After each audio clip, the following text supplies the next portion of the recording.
प्रस्तुति।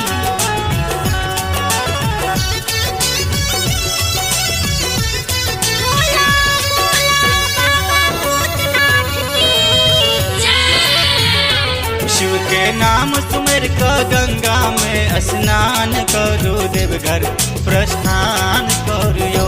शिव के नाम सुमिर को गंगा में स्नान करू, देवघर प्रस्थान करू यो। मन में संशय जे वो कर समाधान करू, देवघर प्रस्थान करो। शिव के नाम सुमिर को गंगा में स्नान करू, देवघर प्रस्थान करू यो।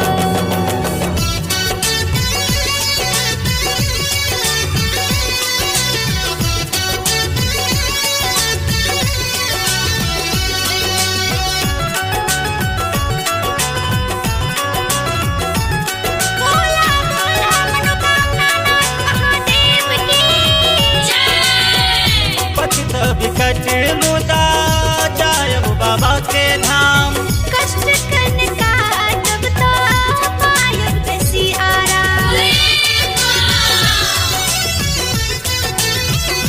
ओ पतित विकट मुदा जायब बाबा के धाम, कष्ट कन काटब तो पायब बेसी आराम।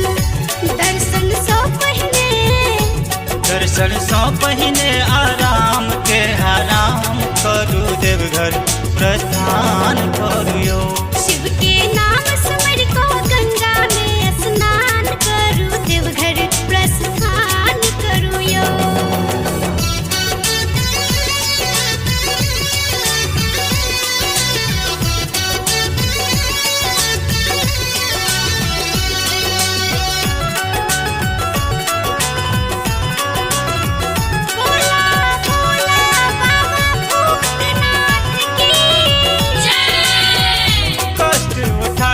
सब जल हम चढ़ायब, बाबा बजोता तो बेरी बेरी आयब।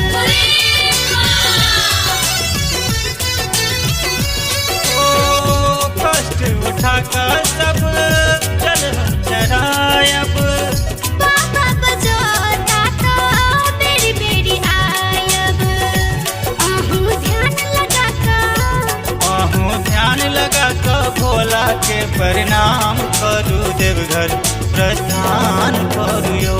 शिव के नाम सुमिर को गंगा में स्नान करू, देवघर प्रस्थान करू यो।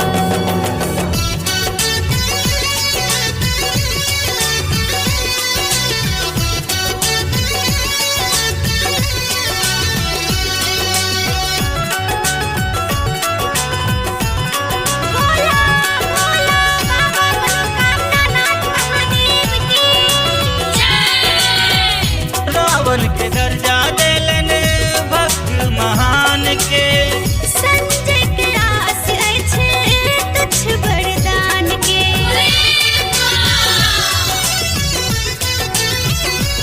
ओ रावण के दर्जा देलने भक्त महान के, आस नगेंदर के तुच्छ वरदान के।